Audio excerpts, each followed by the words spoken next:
ಗುರುಭ್ಯೋ ನಮಃ. ಶ್ರೀಮಾತ್ರೇ ನಮಃ.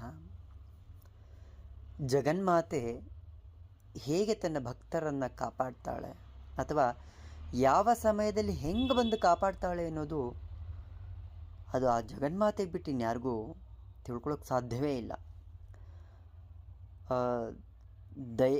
ದೇವರನ್ನೇ ನಂಬದವರನ್ನು ಕೂಡ ಅಥವಾ ಅವಳ ಮೇಲೆ ನಂಬಿಕೆ ವಿಶ್ವಾಸ ಏನೂ ಇಲ್ಲದಂತಹ ವ್ಯಕ್ತಿಯಾದ ಹಲವರನ್ನು ಬದಲಾಯಿಸಿಬಿಟ್ಟಿದ್ದಾಳೆ. ಯಾವ ಮಟ್ಟಕ್ಕೆ ಬದಲಾಯಿಸಿಬಿಡ್ತಾಳೆ ಅಂದರೆ ಸರ್ವಸ್ವವೂ ನೀನೇ ಅನ್ನೋ ಮಟ್ಟಕ್ಕೆ ಅವಳು ತನ್ನ ಬಳಿಗೆ ಕರ್ಕೊಂಡ್ಬಿಡುತ್ತಾಳೆ. ಯಾಕೆ ಹಂಗಾಗತ್ತೆ? ಒಂದು ಸಡನ್ ನಾವು ಯಾವುದೋ ಒಂದು ದೇವರನ್ನು ಉಪಾಸನೆ ಮಾಡಲಿಕ್ಕೆ ನಿಂತ್ಕೊಂಡ್ಬಿಡ್ತೇವೆ. ಅದು ಶಿವಸ್ವರೂಪವೇ ಆಗಲಿ ಅಥವಾ ಶಕ್ತಿ ಸ್ವರೂಪವೇ ಆಗಲಿ ಅಥವಾ ವಿಷ್ಣು ಸ್ವರೂಪವೇ ಆಗಿರಲಿ, ಯಾವುದೋ ಒಂದು ರೂಪದಲ್ಲಿ ಒಂದು ಸ್ಟ್ರಾಂಗ್ ಕನೆಕ್ಷನ್ ಸಿಕ್ಬಿಡುತ್ತೆ. ನಾವು ದೇವರನ್ನೇ ನಂಬ್ತಾ ಇಲ್ಲ ಅಂಥವರು ಕೂಡ ಒಂದು ಸಡನ್ ಸಮಯದಲ್ಲಿ ಆ ಭಗವಂತನಿಗೆ ಸಂಪೂರ್ಣವಾಗಿ ಶರಣಾಗಿ ಹೋಗ್ಬಿಟ್ಟಿರ್ತಾರೆ. ಯಾಕೆ ಹಂಗೆ ಆಗತ್ತೆ ಅಂದರೆ, ನಮ್ಮ ಪೂರ್ವಜನ್ಮದಲ್ಲಿ ನಾವು ಯಾವ ದೇವರನ್ನು ಉಪಾಸನೆ ಮಾಡಿರ್ತೀವಿ ಆ ದೇವತಾಶಕ್ತಿ ನಮ್ಮನ್ನು ಪ್ರತಿ ಜನ್ಮದಲ್ಲಿಯೂ ಕಾಪಾಡುತ್ತೆ. ಎಲ್ಲಿಯವರೆಗೂ ನಾವು ಕೊನೆಯ ಜನ್ಮ ಶ್ರೀವಿದ್ಯೆಯ ಉಪಾಸನೆ ಲಲಿತಾ ಪರಮೇಶ್ವರಿಯ ನಾಮವು ನಮ್ಮ ಕಿವಿಗಳಿಗೆ ಬೀಳೋದಿಲ್ವೋ, ಅವಳ ಸಹಸ್ರನಾಮಗಳನ್ನು ಪಾರಾಯಣಕ್ಕೆ ಅನುಷ್ಠಾನಕ್ಕೆ ಕೂತ್ಕೊಳ್ಳೋದಿಲ್ವೋ, ಅಲ್ಲಿಯವರೆಗೂ ಕೂಡ ನಾವು ಯಾವ ದೇವತಾಶಕ್ತಿಗಳ ಉಪಾಸನೆ ಮಾಡ್ತೀವಿ ಅವರು ನಮ್ಮನ್ನು ಆ ಹಾದಿಗೆ ಕರ್ಕೊಂಡು ಹೋಗಲಿಕ್ಕೆ ಬರ್ತಾ ಇರ್ತಾರೆ. ದೇವಿ ಯಾವುದೇ ಸ್ವರೂಪದಲ್ಲಿ ನಾವು ಉಪಾಸನೆ ಮಾಡ್ತಾ ಇದ್ದೀವಿ ಅಂದರೆ ನಾವು ಶ್ರೀಚಕ್ರವನ್ನು ಇಟ್ಕೊಂಡು ಪೂಜೆ ಮಾಡಲಿಕ್ಕೆ ಶುರು ಮಾಡ್ತೀವಿ. ಒಮ್ಮೆ ಶ್ರೀಚಕ್ರ ಬಂತು ನಮ್ಮ ಕೈಗೆ ಅಂದರೆ ಶ್ರೀವಿದ್ಯೆಗೆ ನಾವು ಹತ್ತಿರ ಇದ್ದೇವೆ. ಪೂರ್ವಜನ್ಮದ ಎಲ್ಲವೂ ಕೂಡ ಬರುತ್ತೆ. ಹೇಗೆ ಹಿಂದಿನ ಜನ್ಮದ ಪಾಪಗಳು ನಮ್ಮನ್ನು ಹಿಂಬಾಲಿಸುತ್ತೋ ಪುಣ್ಯವೂ ಹಾಗೆ ನಮ್ಮನ್ನು ಹಿಂಬಾಲಿಸ್ಕೊಂಡು ಬರುತ್ತೆ. ಆ ಪುಣ್ಯವನ್ನು ನೀಡುವವರು ಯಾರು? ಜಗನ್ಮಾತೆಯೇ. ರಕ್ಷಣೆ ಕೊಡುವವಳು ಯಾರು? ಆ ಜಗನ್ಮಾತೆ. ಎಲ್ಲವೂ ಆ ತಾಯಿನೇ ಮಾಡೋದ್ರಿಂದ ಅವಳ ಇಚ್ಛೆ ಅದು. ಲಲಿತಾ ಸಹಸ್ರನಾಮದ ಕೊನೆಯಲ್ಲಿ ಬರುತ್ತೆ ಸರ್ವಾನುಲ್ಲಂಘ್ಯ ಶಾಸನ. ಅವಳ ಶಾಸನವನ್ನು ಯಾರೂ ಮೀರಲಿಕ್ಕೆ ಸಾಧ್ಯವೇ ಇಲ್ಲ. ಆ ಬಾಲಗೋಪವಿತ್ತ ಸರ್ವಾನುಲ್ಲಂಘ್ಯ ಶಾಸನ. ಯಾರು ಮೀರಲಿಕ್ಕೆ ಸಾಧ್ಯ ಅವಳ ಶಾಸನವನ್ನು? ಅದಕ್ಕೆ ಹೇಳಿದೆ ಸರ್ವಾನುಲ್ಲಂಘ್ಯ ಶಾಸನ. ಯಾರೂ ಕೂಡ ಮೀರಲಿಕ್ಕೆ ಸಾಧ್ಯವೇ ಇಲ್ಲ ನಿನ್ನ ಶಾಸನವನ್ನು. ಅವಳ ರಕ್ಷಣೆಗೆ ನಿಂತ್ಕೊಂಡಿದ್ದಾಳೆ ಅಂದರೆ ಯಾರು ಬಂದು ತಡಿಲಿಕ್ಕೆ ಸಾಧ್ಯ? ಸ್ವತಃ ಮಾರ್ಥಾಂಡ ಭೈರವ ಅವಳನ್ನು ಉಪಾಸನೆ ಮಾಡ್ತಾನೆ. ಅಷ್ಟಭೈರವರು ಅವಳ ರಕ್ಷಣೆಗೆ ನಿಂತಿರ್ತಾರೆ. ಸಹಸ್ರ ಭೈರವರು ಅವಳ ಸೇನೆಯ ಕಾವಲಿಗಿದ್ದಾರೆ. ಆ ಪರಮೇಶ್ವರಿಯನ್ನು ಕೊನೆಯ ಹಂತದಲ್ಲೇ ಯಾಕೆ ತಲುಪ್ತೀವಿ ಅಂದರೆ, ಅವಳ ಬೇರೆ ಬೇರೆ ರೂಪಗಳಲ್ಲಿ ಅವಳ ಅಂಶಗಳನ್ನು ಒಂದೊಂದು ಗುಣಗಳನ್ನು ತಿಳಿತಾ ಹೋಗ್ತೇವೆ. ಕಾಳಿಯು ಅವಳೇ, ಮಹಾಲಕ್ಷ್ಮಿಯು ಅವಳೇ, ಸರಸ್ವತಿಯು ಅವಳೇ. ತ್ರಿಶಕ್ತಿ ಸ್ವರೂಪಿಣಿಯಾಗಿ ನಿಲ್ಲೋದು ಲಲಿತಾ ಪರಮೇಶ್ವರಿಯಾಗಿ. ಎಲ್ಲ ದೇವತಾ ಸ್ವರೂಪವನ್ನು ತಾನು ತಗೊಂಡು ಕೂತ್ಕೊಂಡಿರ್ತಾಳೆ. ಅದಕ್ಕೆ ಕೊನೆಯಲ್ಲಿ ಬರುತ್ತೆ ಶ್ರೀ ಶಿವಶಕ್ತೈಕ್ಯ ರೂಪಿಣಿ ಲಲಿತಾಂಬಿಕಾ. ಶಿವ ಶಕ್ತಿ ಇಬ್ಬರ ಐಕ್ಯ ಸ್ವರೂಪಿಣಿ. ಇಬ್ಬರು ಒಂದೇ, ಒಬ್ಬರಲ್ಲೇ ಕಾಣುವುದು. ಎಲ್ಲಿವರೆಗೂ ನಾವು ಶಿವನನ್ನು ಉಪಾಸನೆ ಮಾಡೋದಿಲ್ವೋ ಅಲ್ಲಿವರೆಗೂ ಜಗನ್ಮಾತೆಯ ಬಗ್ಗೆ ತಿಳ್ಕೊಳ್ಳೋಕೆ ಸಾಧ್ಯವೇ ಇಲ್ಲ. ಶಿವನನ್ನು ತಿಳ್ಕೊಳ್ಬೇಕು ಅಂದರೆ ಅಮ್ಮನವ್ರನ್ನ ತಿಳ್ಕೊಳ್ಬೇಕು, ಅಮ್ಮನವ್ರನ್ನ ತಿಳಿಬೇಕು ಅಂದರೆ ಶಿವನನ್ನು ತಿಳ್ಕೊಳ್ಬೇಕು. ದೇವಿ ಎಲ್ಲ ನಾಮಗಳು ಶುರುವಾಗೋದು ಅಥವಾ ಅವಳು ಪ್ರಿಯವಾದದ್ದು ಶಿವನಾಮದಿಂದಲೇ. ಶಿವ ಇಲ್ಲಿ ಶಿವೆ, ಪರಮೇಶ್ವರ ಪರಮೇಶ್ವರಿ, ಮಹಾಕಾಳ ಮಹಾಕಾಳಿ. ಹಾಗೆ ದೇವಿ ಯಾವಾಗಲೂ ಪರಮೇಶ್ವರನನ್ನು ಅತಿ ಹೆಚ್ಚು ಪ್ರೀತಿಸ್ತಾಳೆ. ಅವರಿಬ್ಬರು ಒಂದೇ. ಅವರ ದೇಹವೂ ಬೇರೆಯಲ್ಲ, ಆತ್ಮವೂ ಬೇರೆಯಲ್ಲ. ಎಲ್ಲಿವರೆಗೂ ನಾವು ಶಿವತತ್ವವನ್ನು ತಿಳ್ಕೊಳ್ಳೋದಿಲ್ವೋ ಅಲ್ಲಿವರೆಗೂ ಜಗನ್ಮಾತೆಯ ತತ್ವವನ್ನು ತಿಳ್ಕೊಳ್ಳೋಕೆ ಸಾಧ್ಯವೇ ಇಲ್ಲ. ದೇವಿಯನ್ನು ಉಪಾಸನೆ ಮಾಡ್ತಾ ಇದ್ದೀವಿ ಅಂದರೆ ಅವಳೊಬ್ಬಳೇ ಬರೋದಕ್ಕೆ ಸಾಧ್ಯ ಇಲ್ಲ. ಅವಳ ಜೊತೆಗೆ ಪರಮೇಶ್ವರ ಬರಲೇಬೇಕು. ನಾವು ಪರಮೇಶ್ವರನ ಆರಾಧನೆ ಮಾಡ್ತಾ ಇದ್ದೀವಿ ಅಂದರೆ ದೇವಿಯನ್ನು ಬಿಟ್ಟು ಸಾಧ್ಯವೇ ಇಲ್ಲ. ಯಾಕಂದರೆ ಪರಮೇಶ್ವರ ಎಲ್ಲಿ ಬರ್ತಾನೆ ಅಲ್ಲಿ ತಾಯಿಯನ್ನು ಒಟ್ಟಿಗೆ ಕರ್ಕೊಂಡ್ಬರ್ತಾನೆ. ಅದೇ ಶಿವಶಕ್ತಿಯ ತತ್ವ. ಪುರುಷ ಹಾಗೂ ಪ್ರಕೃತಿ ಒಂದೇ ಅನ್ನುವ ಸೂಚಕ. ಪ್ರಕೃತಿಯಲ್ಲಿ ಪುರುಷತತ್ವ ಕಡಿಮೆಯಾದರೆ ಸೃಷ್ಟಿ ಕಾರ್ಯ ನಿಂತು ಹೋಗುತ್ತೆ. ಬರೀ ಪುರುಷತತ್ವವೇ ಇದು ಪ್ರಕೃತಿ ಇಲ್ಲ ಅಂದರೆ ಸೃಷ್ಟಿ ಕಾರ್ಯ ನಿಂತು ಹೋಗುತ್ತೆ. ಹಾಗಾಗಿ ಅವರಿಬ್ಬರ ಸಮ್ಮಿಲನ ಯಾವಾಗಲೂ ಜಗತ್ತಿನ ಸಂರಕ್ಷಣೆಗೆ ಅಥವಾ ಜಗತ್ತಿನ ಸಂಚಾಲನೆಗೆ ಬಹಳ ಮುಖ್ಯ. ಪುರುಷ ಪ್ರಕೃತಿ ಶಿವಶಕ್ತಿಯ ಪ್ರಧಾನ, ಅದು ಅವರ ಸ್ವರೂಪ. ಜಗತ್ತಲ್ಲಿ ಏನೆಲ್ಲವೂ ಕಾಣ್ತಿದ್ದೇವೆ ಅವೆಲ್ಲವೂ ಕೂಡ ಪ್ರಕೃತಿ. ಆ ಪ್ರಕೃತಿಯ ಸಂಚಾಲನಾ ಶಕ್ತಿ ಪರಮೇಶ್ವರ, ನಿಯಂತ್ರಕ ಶಕ್ತಿ ಪರಮೇಶ್ವರ. ಶಿವನನ್ನು ಅರಿಯದ ಹೊರತು ತಾಯಿನ ತಿಳ್ಕೊಳ್ಳೋಕೆ ಸಾಧ್ಯನೇ ಇಲ್ಲ. ತಾಯಿನ ತಿಳ್ಕೊಳ್ತಾ ಹೋಗಬೇಕು ಅಂದರೆ ಶಿವನನ್ನು ತಿಳ್ಕೊಳ್ತಾ ಹೋಗಬೇಕು, ಶಿವತತ್ವವನ್ನು ತಿಳ್ಕೊಳ್ತಾ ಹೋಗಬೇಕು. ಶಿವತತ್ವವೇನು? ಎಲ್ಲವೂ ನಶ್ವರ, ಎಲ್ಲವೂ ಎಲ್ಲಿ ಅಂತ್ಯವಾಗುತ್ತೋ ಅಲ್ಲಿ ಪರಮೇಶ್ವರನಿದ್ದಾನೆ. ಪ್ರಳಯ ಕಾಲದ ರುದ್ರನಾಗಿ ಸರ್ವವನ್ನು ನಾಶ ಮಾಡಿದಾಗಲೂ ಕೂಡ ಆತ ಜಗನ್ಮಾತೆಯೊಟ್ಟಿಗೆ ಕೂತ್ಕೊಳ್ತಾನೆ.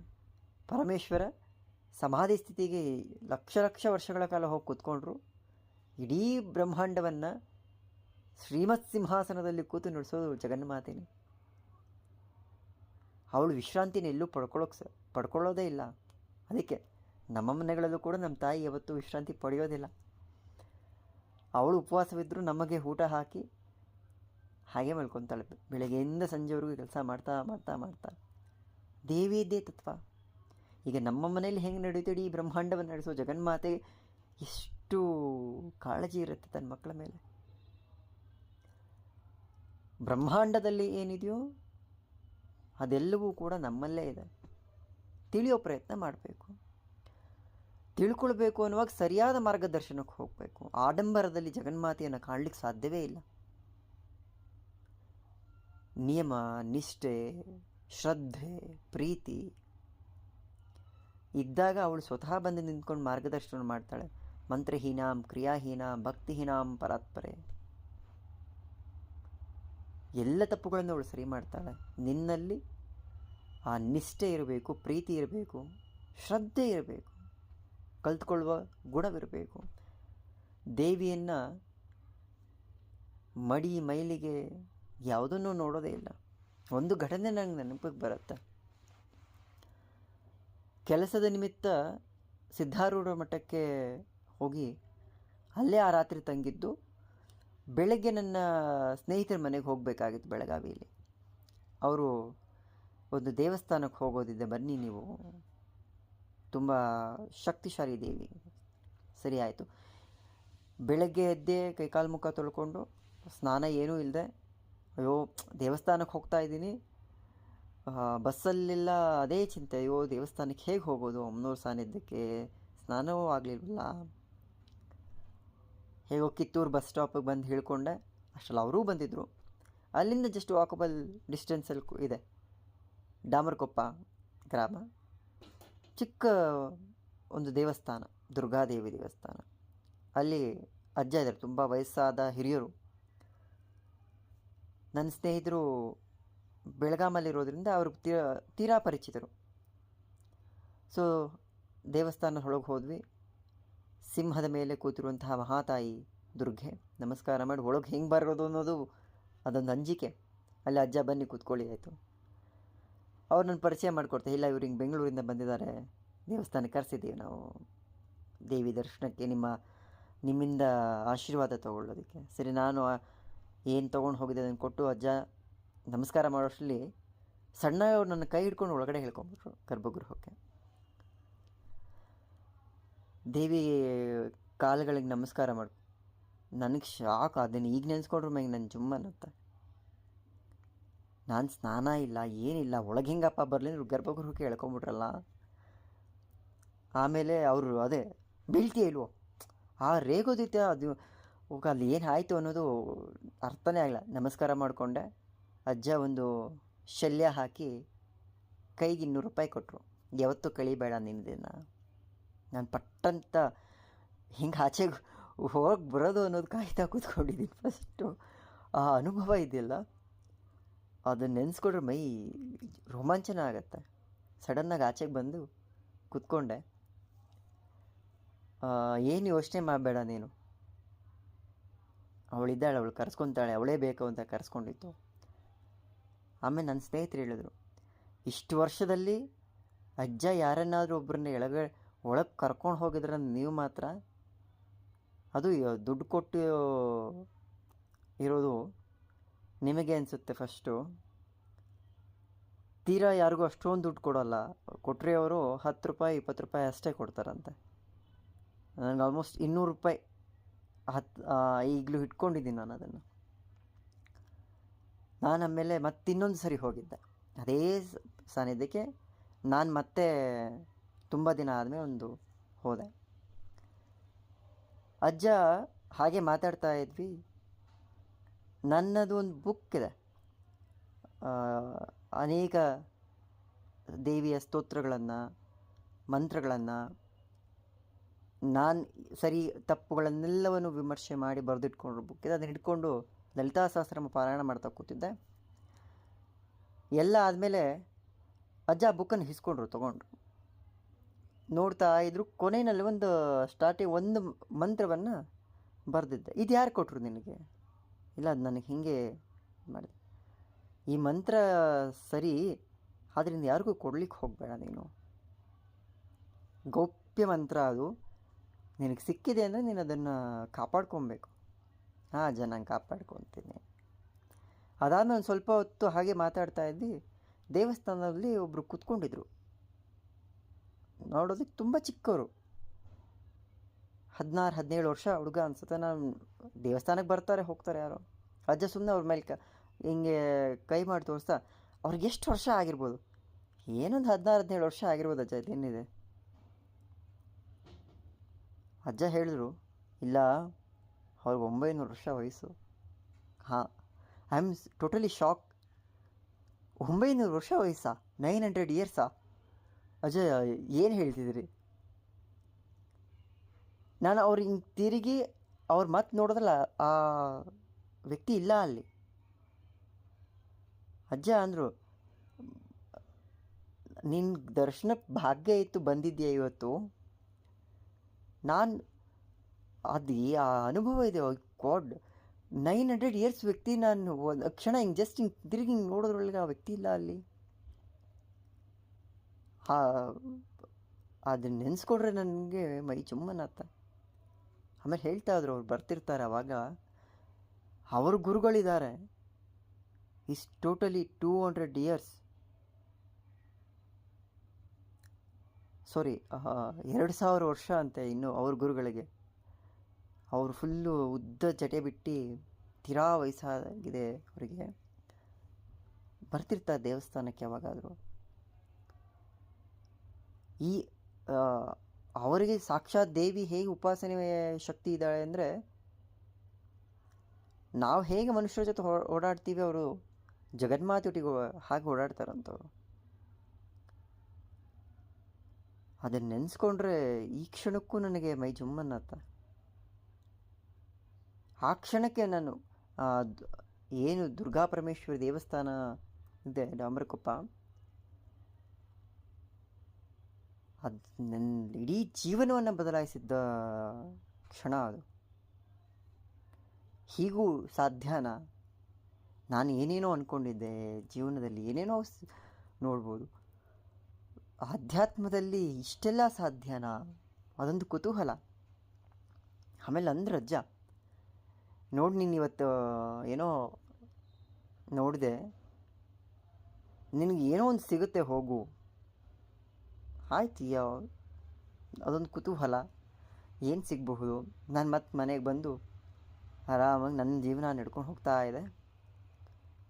ಸಡನ್ನಾಗಿ ಹೀಗೆ ಒಂದಿನ ದೇವಿ ಮುಂದೆ ಕೂತ್ಕೊಂಡಿದ್ದಾಗ ಅಮ್ಮನದ್ದು ಒಂದು ಥಾಟ್, ಅದು ಲೆಟ್ಸ್ ಗೋ ವಿತ್ ದೇಹವನ್ನು ಬಿಟ್ಟು ಆತ್ಮಸಂಚಾರವನ್ನು ಹೇಗೆ ಮಾಡೋದು ಅನ್ನೋದನ್ನು ನಿಂಗೆ ಗೊತ್ತಾ ಅನ್ನೋ ಪ್ರಶ್ನೆ. ಅಲ್ಲಮ್ಮ, ಆತ್ಮಸ್ವರೂಪಿಣಿನೇ ನೀನು ಅನ್ನುವಾಗ ಅದು ಹೆಂಗೆ ಸಾಧ್ಯ ಆಗತ್ತೆ? ಅಷ್ಟೋ ಟ್ರಾವೆಲ್ ಈಗಿನ ಹೇಳ್ತಾ ಇರ್ತಾರೆ, ಬಳಸ್ತಾ ಇರ್ತಾರೆ. ಎಲ್ಲಿಗೆ ಸಾಧ್ಯ? ನನಗದೆಲ್ಲ ಗೊತ್ತಿಲ್ಲ, ನಾನು ಸುಮ್ಮನೆ ಆಗ್ತೀನಿ, ನಿನಗೇನು ಹೇಳ್ಕೊಡ್ಬೇಕು ನನಗೆ ಅಟ್ಲೀಸ್ಟ್ ಹೇಳ್ಕೊಡು ನೋಡೋಣ. ದೇವಿ ಹೆಂಗೆ ಮಾಡ್ತಾಳೆ ಅಂದರೆ ಗೊತ್ತಿಲ್ಲ ಅಲ್ವ ನಿನಗೆ? ಸರಿ ಆಯಿತು, ಕಲಿಯೋ ಇಚ್ಛೆ ಇದೆಯಾ? ಇದೆ. ಒಂದು ಸರಿ ಮಾತ್ರ ಪ್ರಯೋಗ ಮಾಡಬೇಕು ಅದನ್ನು. ಆಯಿತು ತಾಯಿ, ನಿನ್ನ ಇಚ್ಛೆ, ಹೇಳ್ಕೊಡು ಹೋಗಲಿ. ಇಲ್ಲ, ನಾನು ಹೇಳ್ಕೊಡಲ್ಲ, ನಿಂಗೆ ಸಿಗುತ್ತೆ, ಹೋಗು. ಸರಿ ಆಯಿತು. ದಿನ ನಾರ್ಮಲಾಗಿ ದಿನ ರೂಢಿ 10 ನಿಮಿಷ ಧ್ಯಾನ ಮಾಡೋದು. 10 ನಿಮಿಷ ಧ್ಯಾನಕ್ಕೆ ಕೂತ್ಕೊಂಡಿದೆ. ಬ್ರೀತ್ ಸ್ಟಾಪ್ ಆಯಿತು. I can not imagine, I see my soul. How? ಎಲ್ಲಿಗೆ ಹೋಗಬೇಕು? ನಂದು ಇಚ್ಛೆ ಇದ್ದಿದ್ದು ಒಂದೇ, I can see your first. ನಾನು ನಿನ್ನ ಎಲ್ಲಿದೆಯಾ ನಾನು ನೋಡ್ಬೇಕು. ನೀನು ಆತ್ಮ ಹೊರಗೆ ಬಂದಮೇಲೆ ನೀನು ನನ್ನನ್ನು ನೋಡಲಿಕ್ಕಲ್ಲ, ಮತ್ತೆ ನೀನು ಹೊರಗೆ ಹೋಗಬೇಕಲ್ಲ, ಅದನ್ನು ನೋಡ್ಕೊ ಫಸ್ಟು. ಶರೀರವನ್ನು ಬಿಟ್ಟ ಆತ್ಮ ಹೇಗಿರುತ್ತೆ? ಪ್ಯೂರ್ ಸಿಲ್ವರ್, ಶುದ್ಧ ಬೆಳ್ಳಿ ಅದು. ಓಕೆ, ಇನ್ನೇನು ಸಾಧ್ಯ ಇಲ್ಲ.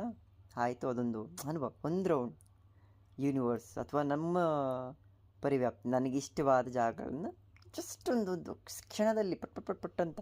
ಅದಕ್ಕೆ ಹೇಳಿ ಮನೋವೇಗವನ್ನು ಮೀರಿಸೋಕೆ ಸಾಧ್ಯನೇ ಇಲ್ಲ.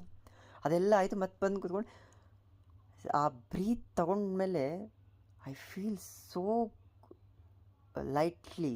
ನನ್ನ ಇಡೀ ದೇಹವನ್ನು ಎಷ್ಟು ಹಗುರವಾಗಿ ಮಾಡಿತ್ತು ಅಂದರೆ ಮತ್ತೆ ಎಷ್ಟು ಸಾರಿ ಪ್ರಯತ್ನ ಪಟ್ಟರು ಅದನ್ನು ಮಾಡೋಕ್ಕೆ ಸಾಧ್ಯವೇ ಆಗ್ತಾಯಿಲ್ಲ. ನಾನು ಅಂದೆ, ನೀನು ನನಗೆ ಹೇಳಬೇಕಿತ್ತು ಮುಂಚೆ ಇದನ್ನು. ನಾನೇನೋ ಅಟ್ಲೀಸ್ಟ್ ಒಂದು ಪ್ಲ್ಯಾನ್ ಮಾಡ್ಕೊತಿದ್ದೆ, ಇಲ್ಲಿಗೆ ಹೋಗಬೇಕು. ಸಡನ್ನಾಗಿ ನೀನದು ಅನುಭವ ಅಷ್ಟೇ. ಅದು ಮಾಯೆ ಹಿಂದೆ ಬೀಳಬೇಡ. ಶಕ್ತಿಗಳನ್ನೋದು ಅದೇ ಮಾಯೆ. ಅದು ಯಾವ ರೀತಿ ಅಂದರೆ ನಿನಗೆ ಅದೊಂದು ರುಚಿ ಹತ್ತಿಸಿದ ತಕ್ಷಣ ನೀನು ಪರಮಾರ್ಥವನ್ನು ಬಿಟ್ಬಿಡ್ತೀವಿ, ಜಗನ್ಮಾತೆನೇ ಬಿಟ್ಬಿಡ್ತೀವಿ, ಆ ಮಾಯೆ ಹಿಂದೆ ಹೋಗ್ತೀವಿ. ನಿನ್ನ ಅನುಭವ ತೊಗೊಂಡು ಸುಮ್ಮನೆ ಆಗ್ಬಿಡ್ಬೇಕು. ಮಂತ್ರಸಿದ್ಧಿಗಳು ಅಷ್ಟೇ, ಅನುಭವ ತೊಗೊಳ್ತಾ ಹೋಗಬೇಕು. ಅದಾದಮೇಲೆ ನಿನಗೆ ಏನೂ ಗೊತ್ತಿಲ್ಲ ಅನ್ನೋ ಸುಮ್ಮನೆ ಬಿಸಾಕಿ ಬರ್ತಾ ಇರಬೇಕು ಅದನ್ನು. ಆಗ ಮಾತ್ರ ನೀನು ಪರಮಾರ್ಥವನ್ನು, ಪರಮೇಶ್ವರಿಯನ್ನು ತಲುಪೋಕ್ಕೆ ಸಾಧ್ಯ, ಅವಳೊಟ್ಟಿಗೆ ಇರ್ಲಿಕ್ಕೆ ಸಾಧ್ಯ. ಇಲ್ಲ, ನನಗೆ ಮಾಯೆಯಲ್ಲೇ ಬದುಕ್ತೀನಿ ಅಂತ ಹೋದರೆ ಅವಳು ಮಾಯೆಯಲ್ಲೇ ಬಿದ್ದಿರು. ನೀನು ಅದರಲ್ಲೇ ಇರು. ಮತ್ತೆ ಬಾ, ಮತ್ತೆ ಹೋಗು, ಮತ್ತೆ ಬಾ. ಮಾಯೆಯನ್ನು ಸೃಷ್ಟಿ ಮಾಡಿ ಸಿಗಾಕ್ಸ್ಬಿಡ್ತಾಳೆ. ಕೆಲವರನ್ನು ಮಾತ್ರ ಮಾಯೆಯಿಂದ ಹೊರಗೆ ತೊಗೊಂಬರ್ತಾಳೆ ಅವಳು. ನೀವೇನೋ ಮಾಡಬೇಕು. ನನ್ನ ಬದುಕಿಗೂ ಆಧ್ಯಾತ್ಮದ ಅನುಭವಗಳಿಗೂ ಅಜಗಜಾಂತರ ವ್ಯತ್ಯಾಸ. ಯಾರೂ ಕೂಡ ನೋಡಿದ್ರೆ ಇವ್ರಿಗೆ ಏನೇನು ಗೊತ್ತು, ಇಷ್ಟೆಲ್ಲ ಗೊತ್ತಿರೋಕ್ಕೆ ಸಾಧ್ಯವ ಅನ್ನೋ ಮಟ್ಟಿಗೆ ಇರ್ತೀವಿ. ಗೊತ್ತಿರೋರು ಅದನ್ನು ತೋರಿಸ್ಕೊಳ್ಳೋಕ್ಕೂ ಹೋಗೋದಿಲ್ಲ. ಜೀವನ ನಡೆಯುತ್ತೆ. ಕೆಲವರು ತಪ್ಪು ಹೇಳ್ತಾ ಇದ್ರು ತಪ್ಪು ಅನ್ನೋದಕ್ಕೂ ಹೋಗೋದಿಲ್ಲ. ಹೊರೋರು ಇಚ್ಛೆ. ಎಲ್ಲಿವರೆಗೂ ಜಗನ್ಮಾತೆಯ ಅನುಗ್ರಹ ಆಗೋದಿಲ್ವೋ ಅಥವಾ ಅವಳ ಸೇವೆಯ ಭಾಗ್ಯ ಸಿಗೋದಿಲ್ವೋ ಎಲ್ಲವೂ ನಶ್ವರ ಅಂತಲೇ ಅನಿಸ್ಬಿಡ್ಬೇಕು. ನೀನೊಂದೇ ಸತ್ಯ, ಪರಮ ಸತ್ಯ ನೀನು. ನನಗೆ ಯಾವ ಸಿದ್ಧಿಗಳು ಬೇಡ, ಶಕ್ತಿಗಳು ಬೇಡ, ಮಾಯೆಯೂ ಬೇಡ, ಮೋಹವೂ ಬೇಡ, ಬಂಧನವೂ ಬೇಡ. ಕೇವಲ ನಿನ್ನ ಜೊತೆ, ನಿನ್ನ ಸಾಮೀಪ್ಯದಲ್ಲಿರುವ ಆ ಪರಮಾನಂದವನ್ನು ಕೊಡು ಅನ್ನೋ ಭಾಗ್ಯ ಇದ್ದರೆ ಆ ಪರಮಾನಂದವನ್ನು ಯಾವುದೂ ಮೀರಿಸೋಕ್ಕೆ ಸಾಧ್ಯ ಇಲ್ಲ. ಸಾವನ್ನೂ ಕೂಡ ಹಿಮ್ಮೆಟ್ಟಿಸೋ ಶಕ್ತಿ ಆ ಜಗನ್ಮಾತೆಯ ಪರಮಾನಂದಕ್ಕಿದೆ.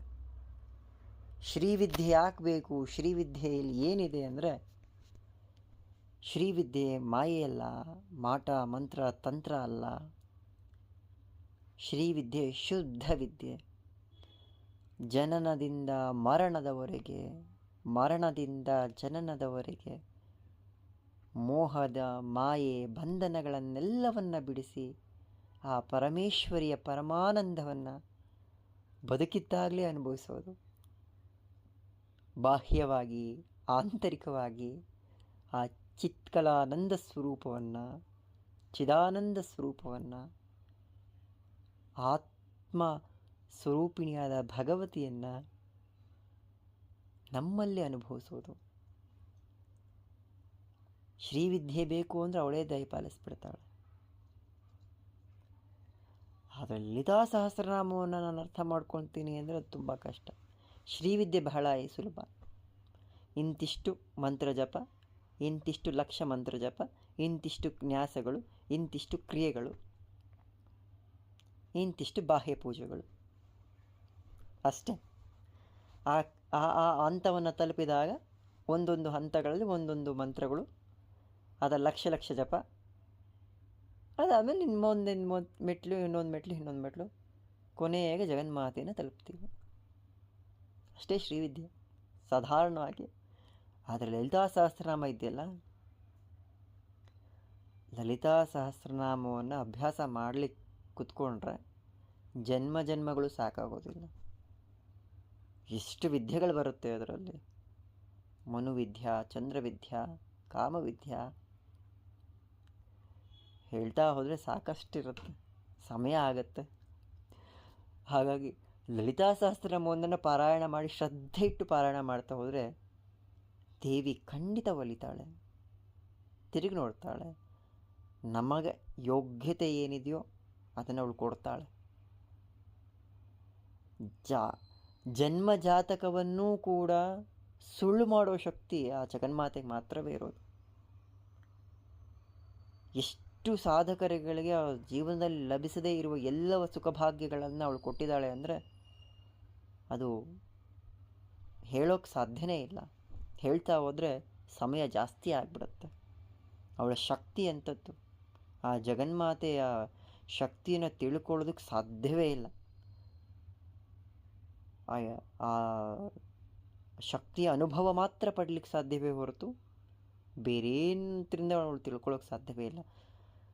ಸ್ಪರ್ಶ ಮಾತ್ರ ಸಾಕು ಅವಳ ಶಕ್ತಿನ ತಿಳ್ಕೊಳ್ಳೋದಕ್ಕೆ. ಅದನ್ನು ಬಹುಶಃ ಮುಂದಿನ ದಿನದಲ್ಲಿ ಒಂದು ಘಟನೆಯನ್ನು ನಾನು ತಿಳಿಸ್ತೇನೆ. ಶ್ರೀಮಾತ್ರೇ ನಮಃ.